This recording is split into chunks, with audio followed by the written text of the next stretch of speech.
നമസ്കാരം. 20th അവറാണ്. നിഗൂഢതകൾ 20 മണിക്കൂറിലേക്ക് എല്ലാവർക്കും സ്വാഗതം. സ്വന്തം പ്രണയിനിയെ കൊന്ന ശേഷം അവളുടെ ആത്മാവിനോട് സംസാരിക്കാൻ ശ്രമിച്ച ഒരു MBA വിദ്യാർത്ഥിയെ 20th അവർ നേരത്തെ പരിചയപ്പെടുത്തിയതാണ്. അവൻ, ആ കൊലയാളി, മാധ്യമങ്ങൾക്ക് മുന്നിൽ എത്ര കൂസലില്ലാതെയാണ് സംസാരിച്ചത്. ഇനി നമ്മുടെ ചാലിയാറിൽ ആ പോക്സോ കേസ് ഇര മരിച്ചിട്ട് ഇന്ന് 2 വർഷമാണ്. അവൾക്ക് നീതി ലഭിച്ചിട്ടില്ല എന്ന് ആവർത്തിക്കുകയാണ് കുടുംബം. ഈ വാർത്തകളിലേക്ക് നമുക്ക് വിശദമായി എത്താം. സ്വാഗതം 20th അവറിലേക്ക്.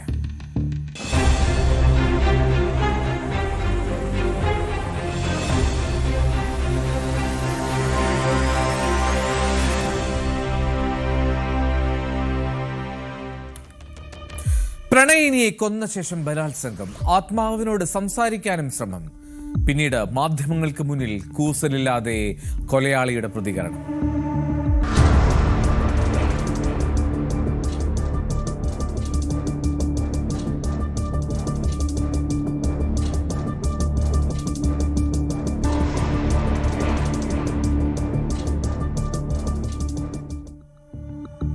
മധ്യപ്രദേശിലെ ഇൻഡോറിൽ MBA വിദ്യാർത്ഥിനിയായിട്ടുള്ള പെൺസുഹൃത്തിനെ ക്രൂരമായി കൊലപ്പെടുത്തിയ കേസിൽ പ്രതി പിടിയിലായത് കഴിഞ്ഞ ദിവസം നമ്മൾ കണ്ടതാണ്. 20th അവറിൽ നമ്മൾ സംപ്രേഷണം ചെയ്യുകയും ചെയ്തു. 24-കാരിയായിട്ട് പെൺസുഹൃത്തിനെ ലൈംഗികമായി പീഡിപ്പിച്ച ശേഷം ശ്വാസം മുട്ടിച്ച് കൊലപ്പെടുത്തി. ഈ കേസിലാണ് പീയൂഷ് ദംനോദിയ എന്ന സഹപാഠി, അവളുടെ കാമുകൻ, അറസ്റ്റിലാവുന്നത്. ഒട്ടും കൂസലില്ലാതെ പ്രതി തെളിവെടുപ്പിലെത്തി. ഈ ദിവസം ക്യാമറകൾക്ക് മുന്നിൽ മുഖം മറയ്ക്കാൻ പോലും ശ്രമിക്കാതെ പുഞ്ചിരിച്ചുകൊണ്ടാണ് അയാൾ നടന്നു നീങ്ങിയത്. അതൊക്കെ നടന്നു, എന്തു പറയാൻ എന്നായിരുന്നു അയാളുടെ ആദ്യ പ്രതികരണം. कुछ नहीं हुआ, छोड़ो, जो हो गया यार. कैसी बातें कर रहे हो? आपने मारा एक लड़की को, आपकी प्रेमिका थी वो, उसको छोड़ दो ना, क्या करोगे जान के. अच्छा वहाँ आपने तंग किया था मुंबई, पूछ किया था? कुछ नहीं किया मैंने. दर्दनाक तरीके से मारा है तुमने उसको और बोल रहे कुछ नहीं हुआ. किसी की बच्ची है वो चली गई. कैसी बातें कर रहे हो कि कुछ नहीं हुआ? उसके माँ बाप ने उसको पाल पोस के बड़ा किया, आपने उसको जान से मार दिया और बोल रहे हो कि कुछ नहीं हुआ. तो पछतावा नहीं है? इस चीज का पछतावा नहीं है किसी की बच्ची को मारना? ഒരച്ഛനും അമ്മയും വളർത്തിയെടുത്ത പെൺകുട്ടി, അവളെ കൊന്നതിൽ യാതൊരു പശ്ചാത്താപവും ഇല്ലേ എന്നാണ് ആ മാധ്യമപ്രവർത്തകൻ ഒടുവിൽ ചോദിച്ചത്. അപ്പോൾ ഒന്നും പ്രതികരിക്കാതെ വളരെ കൂളായി അവൻ തിരികെ നടക്കുന്നു. ഇനി ആ ജീവൻ ഒരു പെൺകുട്ടിയുടെ ഇല്ലാതാക്കിയില്ലേ എന്ന് ചോദിച്ചപ്പോൾ മൗനം പാലിച്ച അയാൾ പിന്നീട് ജീപ്പിലേക്കാണ് നടന്നു നീങ്ങിയത്. എന്നിട്ട് ജീപ്പിൽ കയറിയ ശേഷം മറുപടി. ചില സിനിമകളെ കണ്ടിട്ടുള്ളതുപോലെ സമയം വരുമ്പോൾ എല്ലാം വരും, സമയം വരും എന്നുള്ള മട്ടിൽ.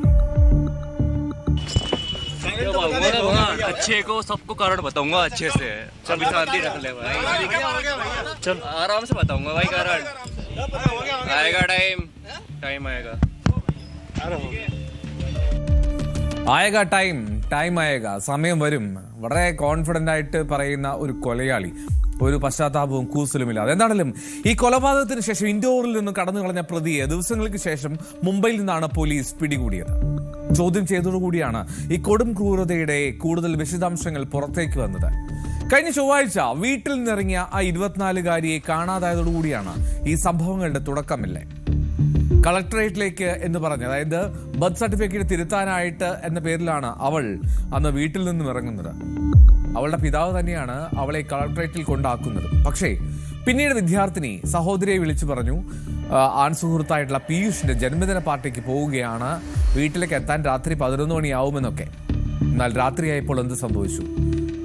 രാത്രിയായപ്പോൾ അർദ്ധരാത്രിയോടുകൂടി വിദ്യാർത്ഥിനിയുടെ ഫോണിൽ നിന്ന് വീട്ടിലേക്ക് ഒരു സന്ദേശമെത്തി, ഇന്ന് വീട്ടിൽ വരില്ല എന്ന് പപ്പയോട് പറഞ്ഞേക്കൂ എന്ന്. പിന്നാലെ ഫോൺ സ്വിച്ച് ഓഫ് ആവുകയും ചെയ്തു.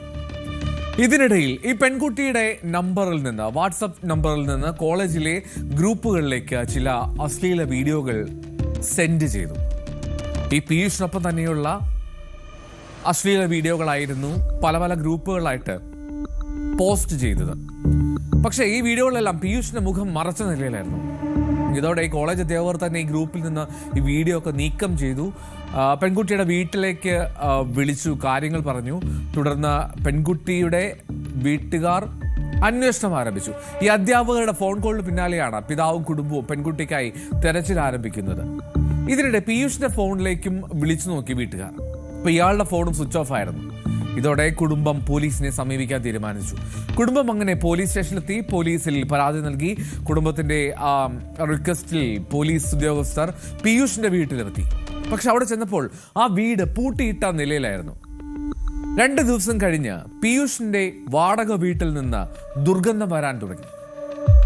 അങ്ങനെയാണ് ആ MBA വിദ്യാർത്ഥിനിയുടെ കൊലപാതകം പുറം ലോകം അറിയുന്നത്. പൂട്ടിയിട്ട വീട്ടിൽ നിന്ന് ദുർഗന്ധം വമിക്കുന്നുണ്ടെന്ന് ആ പീയൂഷിന്റെ അയൽക്കാരാണ് പോലീസിനെ അറിയിക്കുന്നത്. തുടർന്ന് പോലീസ് എത്തി വാതിൽ തകർത്ത് അകത്ത് കടന്നു നോക്കിയപ്പോൾ നഗ്നമായ നിലയിൽ ആ പെൺകുട്ടിയുടെ മൃതദേഹം ആ വീടിനുള്ളിൽ കണ്ടെത്തി. പ്രാഥമിക പരിശോധനയിൽ തന്നെ ആ മൃതദേഹത്തിന് 3 ദിവസത്തെങ്കിലും പഴക്കമുണ്ടെന്ന് പോലീസ് സ്ഥിരീകരിച്ചു. ശ്വാസം മുട്ടിച്ചാണ് ആ കൊലപാതകം നടന്നതെന്നും കണ്ടെത്തി. സമീപത്തെ CCTV ദൃശ്യങ്ങൾക്ക് പരിശോധിച്ചപ്പോൾ ഈ പെൺകുട്ടിയുമായി പീയൂഷ് വീട്ടിലേക്ക് വരുന്നതും പിന്നീട് ഇയാൾ ഒറ്റയ്ക്ക് ഒരു ബാഗ് എടുത്ത് പോകുന്നതും ദൃശ്യങ്ങളിൽ കണ്ടെടുത്തു. അഴുകി തുടങ്ങിയ നിലയിലായിരുന്നു ആ പെൺകുട്ടിയുടെ മൃതദേഹം. അവൾ ധരിച്ച സോക്സ് കണ്ടാണ് അവളുടെ പിതാവ് ആ മൃതദേഹം തിരിച്ചറിയുന്നത്. എന്തായാലും പ്രണയിനികളായിരുന്ന ഇവരുടെ വിവാഹത്തിന് ഈ പെൺകുട്ടിയുടെ വീട്ടുകാർ ധൃതിപ്പെട്ടു. അവർ പെട്ടെന്ന് വേണം എന്ന് നിർബന്ധം പിടിച്ചു. അതൊരു കാര്യം. മറ്റൊന്ന്, ഇവൾക്ക് വേറൊരു ആൺ സുഹൃത്തുമായി സൗഹൃദമുണ്ട് എന്നുള്ള ഒരു സംശയം. ഈ 2 കാരണങ്ങളാണ് കൊലയിലേക്ക് നയിച്ചത് എന്നാണ് ആദ്യ മൊഴികളിൽ നിന്ന് പോലീസ് എത്തുന്ന നിഗമനം. कि आपस में बहस हुई जिसके 2 कारण थे। एक तो शादी को लेके विवाद चल रहा था, लड़की पक्ष की तरफ से शादी के लिए दबाव था और जो है आरोपी पक्ष शादी के से इनकार कर रहे थे। दूसरा ये था कि आरोपी को ये शक था कि लड़की जो है दूसरे लड़कों से भी बात करती है। അന്ന് അവന്റെ ആ വാടക വീട്ടിലേക്ക് അവളെ കൊണ്ടുവന്നു. എന്നിട്ട് ലൈംഗിക ബന്ധത്തിൽ ഏർപ്പെടാൻ ഈ പെൺകുട്ടി അയാൾ നിർബന്ധിച്ചു എന്നാണ് പോലീസ് പറയുന്നത്. പക്ഷേ പല കാര്യങ്ങൾ പറഞ്ഞ് അവൾ ഒഴിഞ്ഞു മാറി. സുഖമില്ല എന്നായിരുന്നു അവളുടെ വാദം. അങ്ങനെ പ്രതി പെൺകുട്ടിയെ ലൈംഗികമായ പീഡനത്തിനിരയാക്കി. തുടർന്ന് കയറുപയോഗിച്ച് കൈയും കാലും കെട്ടി നിലത്ത് കിടത്തി, കണ്ണ് മൂടിക്കെട്ടി. നിനക്കൊരു സമ്മാനം തരാനുണ്ട് എന്ന് പറഞ്ഞായിരുന്നു അവളുടെ കണ്ണുകൾ കെട്ടുന്നത്. എന്നിട്ടോ ആ പെൺകുട്ടിയുടെ നെഞ്ചിൽ കയറിയിരിക്കുകയാണ്. പെൺകുട്ടി എതിർത്തപ്പോൾ വായിൽ ഒരു തുണി തിരികെ കയറ്റി. അങ്ങനെ നെഞ്ചിലിരുന്ന് അവളെ ശ്വാസം മുട്ടിച്ചു. അവൾ മരിച്ചു എന്ന് മനസ്സിലാകാതെ വീണ്ടും ആ പ്രതിയുടെ അതിക്രമം തുടർന്നുകൊണ്ടേയിരുന്നു.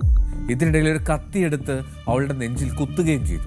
ആ കത്തി ഒടിഞ്ഞുപോയി എന്നാണ് അയാൾ പോലീസിനോട് പറഞ്ഞത്.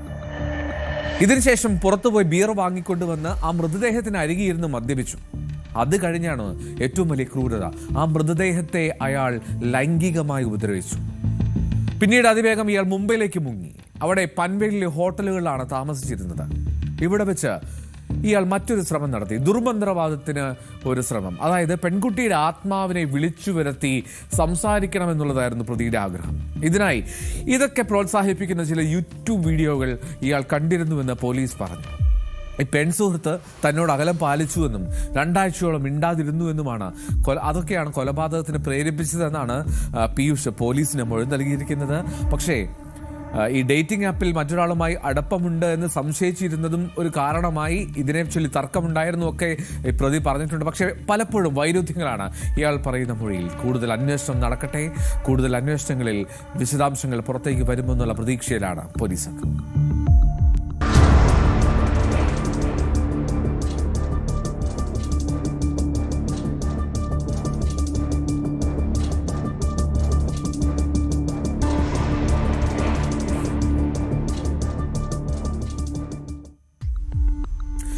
ദുർമന്ത്രവാദം നടത്തിയെന്നാരോപിച്ച് യുവതിയെയും പിഞ്ചുകുഞ്ഞിനെയും ചുട്ടുകൊന്നു. അവളുടെ ഭർത്താവിന്റെ നില ഗുരുതരം. 12 പേർ അറസ്റ്റിൽ.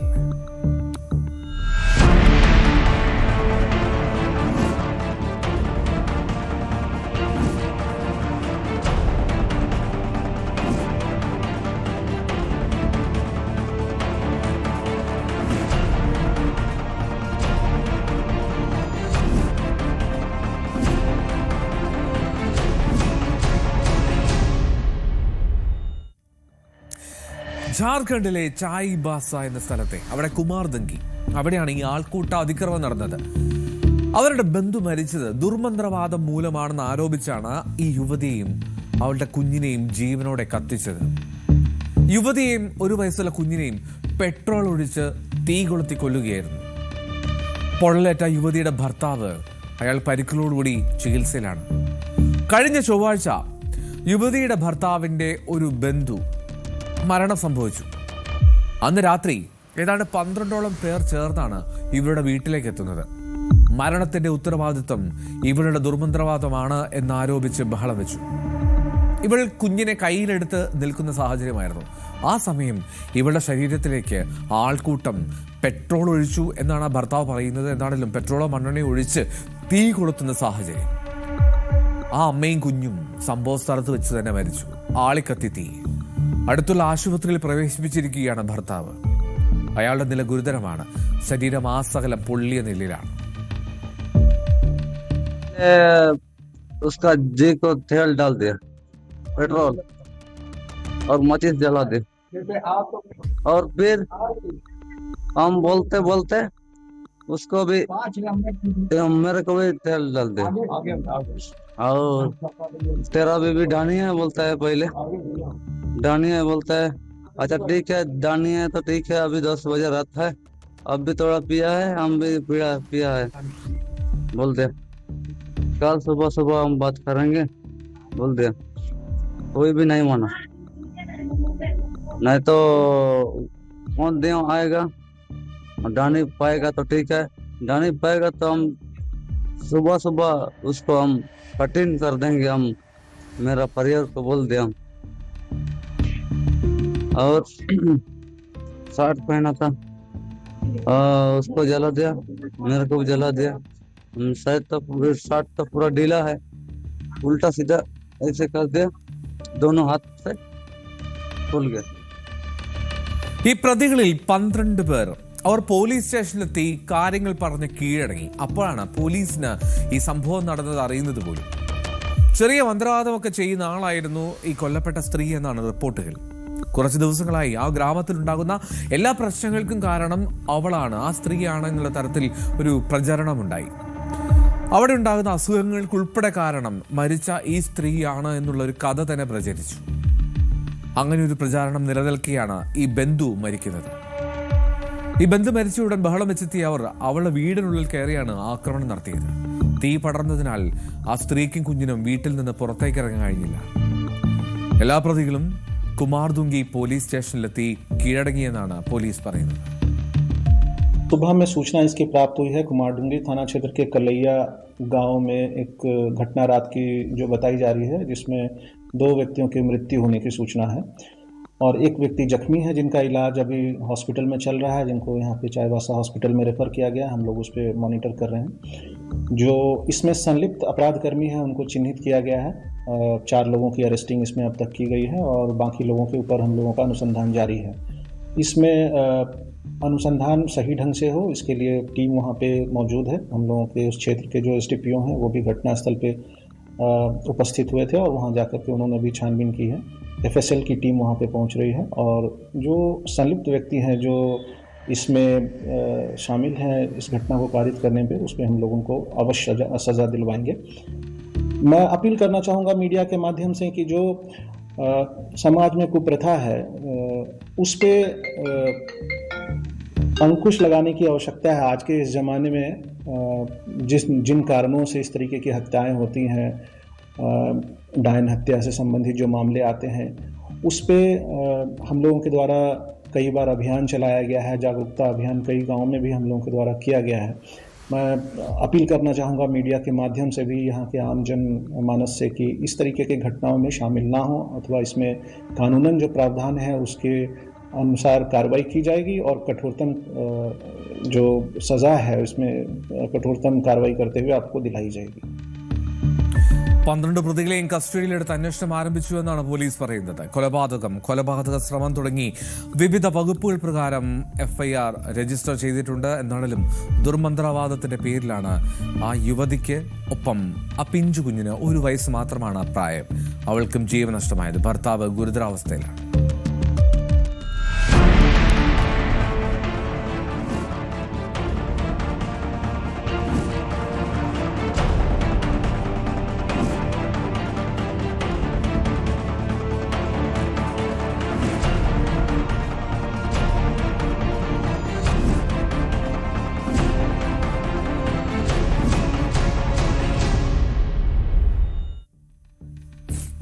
മലപ്പുറം എടവണ്ണപ്പാറ സ്വദേശിനിയായ പോക്സോ കേസ് ഇരയുടെ ദുരൂഹ മരണം നടന്നിട്ട് 2 വർഷമായി.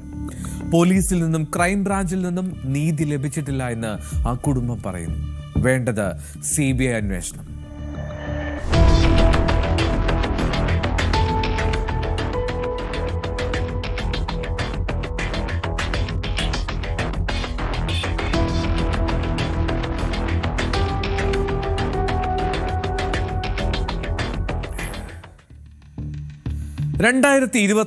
ഫെബ്രുവരി 19 ചാലിയാറിൽ ആ 17-കാരിയുടെ മൃതദേഹം കണ്ടെത്തുന്നത്. തന്നെ ലൈംഗികമായി ഉപദ്രവിച്ച കരാട്ടെ അധ്യാപകനെതിരെ മൊഴി നൽകാനിരിക്കെയാണ് ആ പെൺകുട്ടിയെ ദുരൂഹ സാഹചര്യത്തിൽ ഒരു പുഴയിൽ മരിച്ച നിലയിൽ കണ്ടെത്തുന്നത്. സംഭവം അന്വേഷിച്ച പോലീസും ക്രൈംബ്രാഞ്ചും ഇത് ആത്മഹത്യയാണ് എന്ന നിഗമനത്തിൽ എത്തിയപ്പോൾ ആ 17-കാരിയുടേത് ആത്മഹത്യയല്ല, അത് കൊലപാതകമാണ് എന്ന് ഉറച്ചു വിശ്വസിക്കുകയാണ് അവളുടെ കുടുംബം. CBI അന്വേഷണം വേണമെന്നാണ് അവരുടെ ആവശ്യം. അതിനായി ഹൈക്കോടതിയും സമീപിച്ചിട്ടുണ്ട്. ആരെയൊക്കെയോ രക്ഷിക്കാനുള്ള ശ്രമത്തിലായിരുന്നു പോലീസും ക്രൈംബ്രാഞ്ചും വളരെ പെട്ടെന്ന് ഈ ആത്മഹത്യ എന്ന നിഗമനത്തിലേക്ക് എത്തിയതെന്ന് ആ കുടുംബം ആരോപിക്കുന്നു. ഈ ആരോപണ വിധേയനായ പോക്സോ കേസിലെ പ്രതിയായിട്ടുള്ള ഈ കരാട്ട അധ്യാപകൻ V. സിദ്ദിഖ് അലി എന്നാണ് അയാളുടെ പേര്. ഈ സിദ്ദിഖ് അലി ഇപ്പോഴും റിമാൻഡിലാണ് പോക്സോ കേസിൽ. പോക്സോ കേസിലെ വിചാരണ തുടരുകയാണ്. നിശ്ചയദാർഢ്യമുള്ള ഒരുപാട് സ്വപ്നങ്ങളുള്ള ഒരു പെൺകുട്ടിയായിരുന്നു അവൾ. അതുകൊണ്ട് തന്നെ ആ പോക്സോ കേസിൽ പോലും ധൈര്യപൂർവ്വം മുന്നോട്ട് വന്ന മൊഴി നൽകാൻ ആഗ്രഹിച്ചിരുന്ന അവൾ ഒരു കാരണവശാലും ജീവൻ ഒടുക്കില്ല എന്ന് ഉറപ്പിച്ചു പറയുന്നു അവളുടെ സഹോദരി. ആത്മഹത്യ ചെയ്യേണ്ട യാതൊരു സാഹചര്യവും ഉണ്ടായിരുന്നില്ല. അവൾ അത്തരത്തിലുള്ളൊരു കുട്ടിയുമായിരുന്നില്ല. കരാത്തെ അധ്യാപകനെതിരെ ലൈംഗികാതിക്രമം ഉണ്ടായി എന്ന് തുറന്നു പറഞ്ഞുകൊണ്ട് ധൈര്യപൂർവ്വം അയാൾക്കെതിരെ കേസുമായിട്ട് മുന്നോട്ട് പോകുകയാണ് ഇങ്ങനെയൊരു മരണം സംഭവിക്കുന്നത്. അത് കൊലപാതകമാണെന്ന് ഞങ്ങൾ ഉറച്ചു വിശ്വസിക്കുന്നു. മരണം നടന്ന ഉടൻ തന്നെ ഇത്രയേറെ ഒരുപാട് ദുരൂഹതകൾ ആ മരണവുമായിട്ട് ബന്ധപ്പെട്ടിട്ടുണ്ടായിരുന്നു. പക്ഷേ ഇതൊന്നും പരിഗണിക്കാതെ വളരെ പെട്ടെന്ന് തന്നെ, അതായത് അന്നേ ദിവസമെന്ന് പറയുന്ന പോലെ തന്നെ ഇതൊരു ആത്മഹത്യയാണെന്നുള്ള പ്രചാരണം പല ഭാഗത്തു നിന്നും ഉണ്ടാവുകയായിരുന്നു. പോലീസും ഒന്നിനും കാത്തു നിൽക്കാതെ, ഒരു റിപ്പോർട്ടുകൾക്കും കാത്തു നിൽക്കാതെ, ഒരു അന്വേഷണവും നടത്താതെ ഇതൊരു ആത്മഹത്യയാണെന്നുള്ള നിഗമനത്തിലേക്ക് എത്രയും പെട്ടെന്ന് പോകുന്ന രീതിയിലായിരുന്നു നമ്മൾ കണ്ടത്.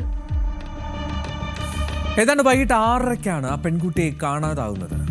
ഈ പെൺകുട്ടിയുടെ മൃതദേഹം കണ്ടെത്തുന്നത് 7:45 അതും പുഴയിൽ, കടവിലാണ് കണ്ടെത്തുന്നത്. അധികം അങ്ങനെ അത്രമാത്രം മുങ്ങി മരിക്കാൻ പാകത്തിന് വെള്ളമുള്ള കടവുമായിരുന്നില്ല. മാത്രമല്ല അവളുടെ കയ്യിലുണ്ടായിരുന്ന മുറിവുകൾ, മൂർധാവിലുണ്ടായിരുന്ന മുറിവുകൾ, കൈയാണെങ്കിൽ കെട്ടിയിട്ട മട്ടിൽ പിന്നീട് അഴിച്ച നിലയിൽ, ആ ഒരു രീതിയിലാണ് അവൾ ആ മൃതദേഹം കണ്ടെത്തിയപ്പോൾ അവളെ കണ്ടത്. സ്വന്തം ചെരുപ്പ് അത് ഊരാതെ അതേപടി അവളുടെ കാലുകളിലുണ്ടായിരുന്നു. ഒരുപാട് അസ്വാഭാവികതകൾ അവളുടെ മൃതദേഹം ആദ്യം കണ്ടപ്പോൾ തന്നെ ഉണ്ടായിരുന്നു എന്ന കുടുംബം ഉറച്ചു വിശ്വസിക്കുന്നു. കുട്ടി ഒരു പരാതി കൊടുത്തിട്ട് മുന്നോട്ട് പോവുകയായിരുന്നു. ധൈര്യപൂർവ്വം നിൽക്കുന്ന ഒരു സമയത്താണ് ഇങ്ങനൊരു സാഹചര്യം ഉണ്ടാകുന്നത്. കുട്ടിയെ വൈകുന്നേരം 6:30 പെട്ടെന്ന് വീട്ടിൽ നിന്ന് കാണാതാവുന്നത്. കേസ് കൊടുക്കാൻ വേണ്ടി, അതായത് FIR ഇടാൻ വേണ്ടിയിട്ട് ഒരുങ്ങിയിരിക്കുന്ന സാഹചര്യത്തിലാണെന്നും കൂടി ഓർക്കണം. അങ്ങനെ പിന്നെ 7:45 നമ്മൾ ഈ കുട്ടിയെ ചാലിയാർ പുഴയിലെ മുട്ടുങ്ങൽ കടവിൽ നിന്ന് കണ്ടെത്തുമായിരുന്നു. ഈ കുട്ടീനെ കണ്ടെത്തുമ്പം അനിയത്തിയുടെ മേത്ത് വസ്ത്രമില്ലായിരുന്നു. കുപ്പായമില്ലാത്ത രീതിയിൽ അർദ്ധനഗ്നയായിട്ടായിരുന്നു കുട്ടീനെ കണ്ടെത്തിയിട്ടുണ്ടായിരുന്നത്. പിന്നെ ഈ മരിച്ചു കിടക്കുന്ന കടവിൽ ഒട്ടും വെള്ളമില്ലായിരുന്നു. അതായത് ഒരു മനുഷ്യന് ആത്മഹത്യ ചെയ്യാൻ വെള്ളമില്ലാത്ത, അത്രയും വെള്ളം കുറവുള്ള ഒരു സ്ഥലത്താണ് കുട്ടി മരിച്ചു കിടക്കുന്നുണ്ടായിരുന്നത്. ഇതൊക്കെ സംഭവിക്കുന്നത് വളരെ ചുരുങ്ങിയ സമയം കൊണ്ട് ഒരു കുട്ടി മരിച്ച് കരക്കടിഞ്ഞ് പൊങ്ങുക എന്നുള്ളത് അസ്വാഭാവികമായിട്ടുള്ള കാര്യമാണ്. കാരണം ഒരിക്കലും ഇപ്പം വെള്ളത്തിൽ പോയി മരിക്കുന്ന ഒരു മനുഷ്യൻ പോലും എപ്പോഴാണ് കരക്കടിയുന്നത്, എപ്പോഴാണ് പൊങ്ങുന്നതെന്നൊക്കെ സ്വാഭാവികമായിട്ട് ഏതൊരാൾക്കറിയാം. പക്ഷേ 6:30 കാണാതായ കുട്ടിയെ നമ്മൾ കാണുന്നത് ചാലിയാർ പുഴയുടെ മുട്ടുങ്ങൽ കടവിൽ കിടക്കുന്നതാണ്. കടവിലാണ്, ഒട്ടും വെള്ളമില്ലാത്ത സ്ഥലത്ത്. കുട്ടിയുടെ ശരീരത്തിൽ മുറിപ്പാടുകൾ ഉണ്ടായിരുന്നു. കുട്ടിയുടെ കൈ രണ്ടും മുന്നോട്ടേക്ക് വെച്ചിട്ട് കെട്ടിയിട്ട് കെട്ടൂരിയ രീതിയിലായിരുന്നു. പിന്നെ ഏതൊരാളെന്ന് പറഞ്ഞു കഴിഞ്ഞാലും ഒരു തട്ടിപ്പടക്കാനുള്ള ശ്രമമെങ്കിലും അവിടെ നടത്തും. പക്ഷെ കുട്ടിയുടെ 2 കാലിലെ ക്രോക്സ് ചെരുപ്പും അഴിയാതെ കിടക്കുന്നുണ്ടായിരുന്നു. ഇങ്ങനെ ഒരുപാട് കാര്യങ്ങൾ അതുമായി ബന്ധപ്പെട്ടിട്ട് ഉണ്ടായിരുന്നു. ഇതൊക്കെ നമ്മൾ എല്ലാ ഘട്ടത്തിലും ഇത് അന്വേഷിക്കുന്ന ഉദ്യോഗസ്ഥരോട് തുടക്കം മുതലേ ഞങ്ങൾ ഉറച്ചു പറഞ്ഞതാണ്. ഇതൊന്നും കൂടാതെ തന്നെ കുട്ടി ആ ദിവസത്തിൽ കുട്ടി കടവിലേക്ക് പോകുന്നതും ഇവളെ ഏകദേശം അതേ സമയത്ത് തന്നെ അപരിചിതരായിട്ടുള്ള ആൾക്കാർ അങ്ങോട്ട് പോകുന്നതൊക്കെ കണ്ട ദൃക്സാക്ഷികൾ മൊഴി നൽകിയതാണ്. എന്നിട്ട് പോലും ആ വിഷയങ്ങളിലൊന്നും ഒരു സത്യസന്ധമായ അന്വേഷണം നടന്നില്ല എന്നുള്ളതാണ്. ഇത് ആത്മഹത്യയാക്കി തീർക്കണമെന്നുള്ള രീതിയിലായിരുന്നു ഇവിടെ കാര്യങ്ങളൊക്കെ പ്രവർത്തിച്ചു പോയത്. നമ്മൾ 1ാമത്തെ ദിവസം മുതൽ ഇതൊക്കെ പറഞ്ഞിട്ടും അതൊക്കെ തള്ളിക്കളയുന്ന രീതിയിലായിരുന്നു കാര്യങ്ങൾ മുന്നോട്ട് പോയത്. ഈ കരാട്ടെ അധ്യാപകനായുള്ള സിദ്ദിഖ് അലി, അദ്ദേഹത്തിന്റെ പ്രാദേശിക രാഷ്ട്രീയ ബന്ധമാണോ ഇതൊരു ആത്മഹത്യയാക്കി തീർക്കണമെന്നുള്ള നിർബന്ധം ആ കുടുംബം ആരോപിക്കുന്ന പോലെ അതിലേക്ക് നയിച്ചത്? എന്താണെങ്കിലും ഒരു വെള്ളം അധികമില്ലാത്ത ആ കടവിൽ അവൾ മരിച്ചു പൊങ്ങുന്നത് അവിശ്വസനീയമാണ് ആ വീട്ടുകാർക്കും ബന്ധുക്കൾക്കും. ഈ ഡയമെൻഷനൊക്കെ പറഞ്ഞെങ്കിലും പോലീസ് വളരെ വേഗത്തിൽ അത് ആത്മഹത്യ തന്നെയാണ് എന്നുള്ള നിഗമനത്തിലേക്ക് എത്തിയെന്നാണ് ആ സഹോദരി പറയുന്നത്. കുട്ടിയുടെ ശരീരത്തിൽ പലയിടത്തും മുറിവിൻ്റെ പാടുകൾ ഉണ്ടായിരുന്നു. പിന്നെ പോസ്റ്റ്മോർട്ടം റിപ്പോർട്ടിലും കുട്ടിയുടെ മൂർത്താവിൽ അടിയേറ്റ പാടുണ്ട്. ഇൻക്വസ്റ്റ് റിപ്പോർട്ട് കുട്ടി മരിക്കുമ്പോഴുള്ള നമ്മൾ കണ്ട കുറേ കാര്യങ്ങളുണ്ടായിരുന്നു. ഇൻക്വസ്റ്റ് റിപ്പോർട്ടത്തിൽ ഇതിൽ കുറേ കാര്യങ്ങൾ മാർക്ക് ചെയ്തിട്ടുണ്ട്. പോസ്റ്റ്മോർട്ടത്തിലെത്തുമ്പം അതിൽ കുറേ മിസ്സായിട്ടുണ്ട്. പക്ഷേ ഇതിലെല്ലായിടത്തും ഇടപെടലുകൾ കൃത്യമായിട്ട് മോശം തരത്തിലുള്ള ഇടപെടലുകൾ നടന്നു എന്നുള്ളതാണ്. എന്തൊക്കെയോ മോശം തരത്തിലുള്ള ഇടപെടൽ, ചില മിസ്സിംഗ് അവിടെ ഉണ്ട് എന്ന് ഉറച്ചു വിശ്വസിക്കുന്നു. പോലീസിന്റെ അന്വേഷണം തൃപ്തികരമല്ല എന്ന് തോന്നിയതോടുകൂടിയാണ് ഇവർ ക്രൈംബ്രാഞ്ചിൽ പ്രതീക്ഷ വയ്ക്കുന്നത്. പക്ഷെ അവിടെയും അതേ നിഗമനം തന്നെ, ആത്മഹത്യയാണെന്ന് ക്രൈംബ്രാഞ്ച്. ഞങ്ങൾ സ്വാഭാവികമായിട്ടും വിചാരിച്ചത് തുടക്കത്തിൽ പോലീസ് അന്വേഷിച്ചു. ഞങ്ങളെ നിരുത്സാഹപ്പെടുത്തുന്ന രീതിയിലായിരുന്നു അവരുടെ മുന്നോട്ട് പോക്ക്. നമ്മൾ എന്ത് പറയുമ്പോഴും ഒന്ന് അന്വേഷിക്കാമെന്ന് പോലും പറയുന്നതിന് പകരം ഒരു നിഗമനത്തിലേക്ക് എത്തുമെന്ന് പറയുന്നത് ഭയങ്കര വേദനയുള്ള കാര്യമായിരുന്നു. പിന്നീട് അന്വേഷിച്ച DYSP അതേ രീതിയിൽ തന്നെയാണ് മുന്നോട്ട് പോയത്. അങ്ങനെയാണ് ക്രൈംബ്രാഞ്ചിലേക്ക് വിട്ടത്. പക്ഷെ അവരും പോലീസിനെ പോലെ തന്നെ മുൻവിധിയോടെ കൂടിയിട്ട് ഇത് അന്വേഷിച്ചിട്ട് ഇതിലെ ബാക്കിയുള്ള എല്ലാ കാര്യങ്ങളും തഴയുന്ന രീതിയിലാണ് മുന്നോട്ട് പോയത്. അപ്പം ഞങ്ങൾ പല ഘട്ടത്തിലും അന്വേഷണം ശരിയായ ദിശയിലല്ല എന്നുള്ളത് നമ്മൾ പ്രധാനപ്പെട്ട പല ആൾക്കാരെയും കണ്ടിട്ടും കത്തുകളായിട്ടും ഒക്കെ ഞങ്ങളുടെ പരാതി അറിയിച്ചിട്ടുണ്ടായിരുന്നു. ലീഗ് ബന്ധമുള്ള വി സിദ്ദിഖ് അലിക്ക് വേണ്ടിയുള്ളതാണ് ഓരോ അന്വേഷണങ്ങളും എന്നാണ് കുടുംബത്തിന്റെ വിശ്വാസം. ആക്ഷൻ കമ്മിറ്റിയും അതൊക്കെ തന്നെയാണ് പറയുന്നത്. എന്തായാലും കുടുംബം ആവശ്യപ്പെടുന്നത് ഒന്ന് മാത്രം, അവരുടെ മകൾ, അവരുടെ സഹോദരി മരിച്ചിട്ട് 2 വർഷമായി. അത് ജീവനൊടുക്കിയതല്ല. കാരണം അവൾ ഒരുപാട് സ്വപ്നം കണ്ടിരുന്നു. JEE ഉൾപ്പെടെ നേടിടണം, എഴുതിയെടുക്കണം, ഉന്നത വിജയം നേടണം, മനുഷ്യന് വേണ്ടി പ്രവർത്തിക്കണമെന്നൊക്കെ. അങ്ങനെ സ്വപ്നം കണ്ട അവൾ വളരെ പെട്ടെന്ന് ജീവനൊടുക്കാനുള്ള തീരുമാനമെടുക്കില്ല എന്ന് ആ വീട്ടുകാർക്കല്ലാതെ മറ്റാർക്കാണ് ഇത്ര ഉറപ്പിൽ പറയാൻ കഴിയുക?